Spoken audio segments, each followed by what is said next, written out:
Biz sizga yuqori foyda keltiruvchi va aniq biznes rejalarini taklif etamiz. Tenderlarda qatnashish uchun, davlat binolarini nol qiymatda olish uchun, noto'g'ri yerlarni olish va tadbirkorlik qilish uchun, kredit olish va boshqa maqsadlarda biznes reja tayyorlash xizmati, yirik korxonalar uchun TOlar tayyorlash, imtiyozli kredit olish bo'yicha konsalting xizmatlari, oilaviy tadbirkorlikni yo'lga qo'yish uchun onlayn ariza berish xizmati. Telefon nomerlarini ekranda qoldiramiz.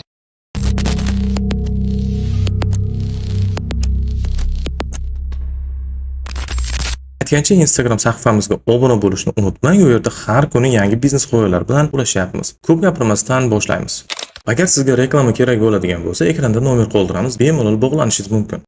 Agar siz loyihamizni qo'llab-quvvatlamoqchi bo'lsangiz, Tirikchilik.uz sayti orqali donat qilishingiz mumkin yoki donat qilish uchun opsioniyada va kommentariyada ma'lumot qoldiraman. Hammaga rahmat. Assalomu alaykum. Sizlar bilan Zafar Times. Bugun sizlar bilan birga butun dunyodagi top 10 ta eng zo'r biznes ideyalarini ko'rib chiqamiz. Ushbu videoda siz e'tiborni tortadigan, minimal sarmoya talab qiladigan biznes ideyalarni ko'rishingiz mumkin. Keling unda boshlaymiz. Birinchi, rasmli pankeyk. Tailandda ko'cha nonvoylari multfilm qahramonlari shaklida pankeklar tayyorlashadi. Super qahramonlardan tortib multfilm hayvonlarigacha bo'lgan 100 dan ortiq noyob dizayn mavjud. Pankeklarni yanada jozibador qilish uchun rangli oziq-ovqat bo'yoqlari qo'shiladi. Odamlar jarayonni tomosha qilish, suratga olish va ijtimoiy tarmoqlarda ulashish uchun to'planishadi. Bu esa biznes uchun bepul reklama bo'lib xizmat qiladi. Boshlash uchun minimal sarmoya talab qilinadi. Bunga plita, pankek uchun uskunalar va biroz ijodkorlik kerak bo'ladi. Vaqt o'tishi bilan biznes kafelar, do'konlar va tadbirlarga yetkazib berish orqali kengaytirilishi mumkin. Pankek kabi oziq-ovqat 3D printerlari katta hajmda ishlab chiqarish uchun pishirish jarayonini avtomatlashtirishi ham mumkin. O'zimizda shunaqa pankek sotiladigan bo'lsa, sotib olgan bo'larmidingiz? Izohda qoldiring. Ikkinchi, AMS fitness studiyalari. AMS studiyalari mashg'ulot vaqtida elektr mushak stimulyatsiyasi kostyumlaridan foydalanadi. Bu kostyumlar foydalanuvchilarga atigi 20 daqiqada mushaklarni mashq qildirish imkonini beradi. Bu esa 3 soatlik sport zalidagi mashg'ulotga teng natija beradi. Birinchi mashg'ulotda yo'q, mushaklarda sezilarli og'riq paydo bo'ladi.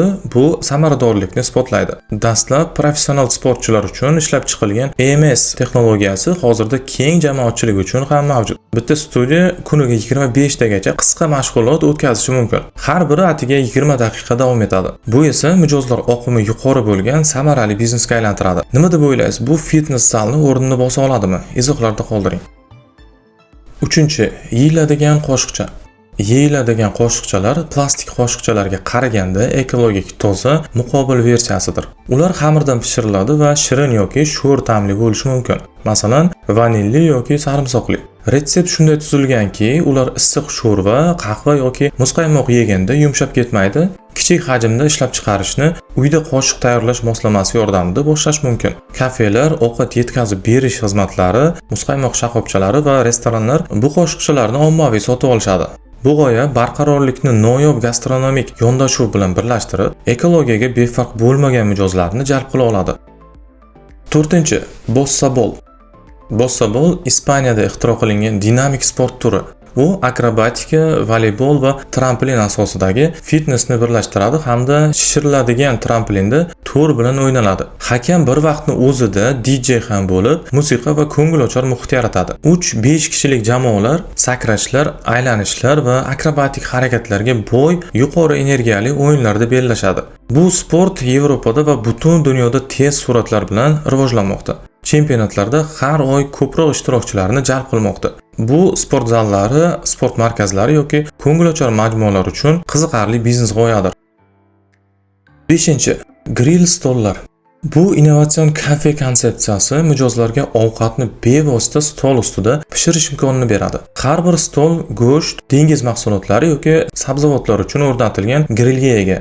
Mehmonlar kutish jarayonida ovqat pishirib, ovqatlanishni yanada qiziqarli qiladi. Bu g'oya ko'plab mamlakatlarda ishlaydi va ayniqsa oilaviy restoranlarda mashhur. U ijodkorlik va ishtirokni rag'batlantirib, ovqatlanishni yanada esda qolarli qiladi. 6. Duradgorlik coworkingi. Duradgorlik qimmat asbob-uskunalar, texnika va joy talab qiladi. Buni hamma ham uyda ta'minlay olmaydi. Duradgorlik coworkinglari yangi bosqichlar va professionallar uchun to'liq jihozlangan ustaxonalarni taqdim etadi. Mijozlar soatlik, kunlik yoki oylik obuna asosida to'laydi. Usta faoliyatni nazorat qilib, maslahat va yordam beradi. Bu havaskorlar, ishqibozlar va kichik hunarmandlarga katta sarmoyasiz loyiha yaratish imkonini beradi. Bu ijtimoiy va ijodiy yo'nalishga ega biznesdir. 7. Mehmonlar pul topadigan bar. Yaponiyada ayrim barlar mehmonlarga o'z kokteyllarni yaratish imkonini beradi.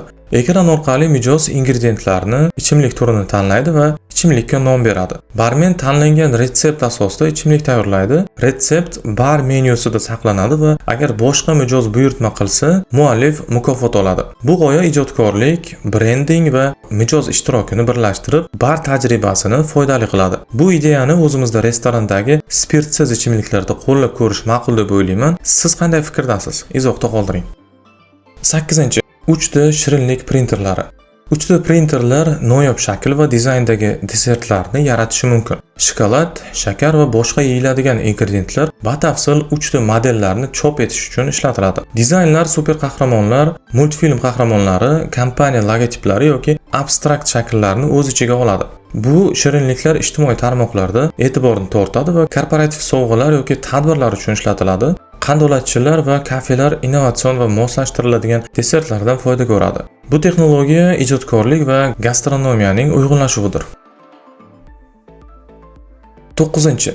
Beton matolar. Beton bilan shimdirilgan moslashuvchan materialdir.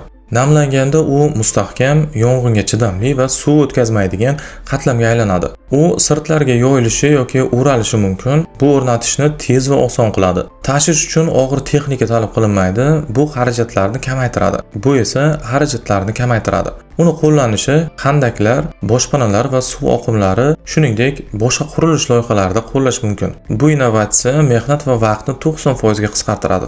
Bizga ham shunaqa matolar kerakmi? Izohlarda qoldiring. 10. Bark briketlari. Bark briketlari bu tushgan barglardan ishlab chiqarilgan ekologik toza yoqilg'i manbaidir. Barglar yig'ilib, ulardan maydalanadi va keyin preslanib briketlarga aylantiriladi. Bu briketlar asosan mum asosida ishlab chiqarilib, 2-3 soat davomida yonadi. Bu esa ularni uyda isitish yoki pechlarda ishlatish uchun juda qulay bo'ladi. Ular an'anaviy o'tin yoki gazga qarshi muqobil energiya manbai sifatida ishlatiladi va shu bilan birga ekologik jihatdan qulaydir. Bark briketlari tabiiy chiqindilarni kamaytirishga yordam beradi, chunki ular o'rmonlarda yoki parklar hududlarida to'plangan barglarni qayta ishlash orqali ishlab chiqariladi. Bu briketlar nafaqat energiya tejash imkonini beradi, balki atrof muhitni himoya qilishga ham yordam beradi. Barglar ko'p bo'lgan mintaqalarda ularni supermarket yoki maxsus do'konlar orqali sotish mumkin. Bu biznesning yangi bir afzalligi shundaki, u yangi ish o'rinlarini yaratish imkonini ham beradi. Barg briketlari nafaqat ekologiyaga foydali, balki energiya manbalariga qiziqqan odamlar uchun ham katta talabga ega bo'lishi mumkin. Nima deb o'ylaysiz? Mana shunaqa briketlar o'zimizga ham kerakmi? Fikringizni izohlarda qoldiring. Sizga qaysi biznes ideya yoqqanini yozib qoldiring. Eng ko'p qoldirilgan izohga biz alohida video tayyorlaymiz. Videoga like bosib, obuna bo'lishni unutmang.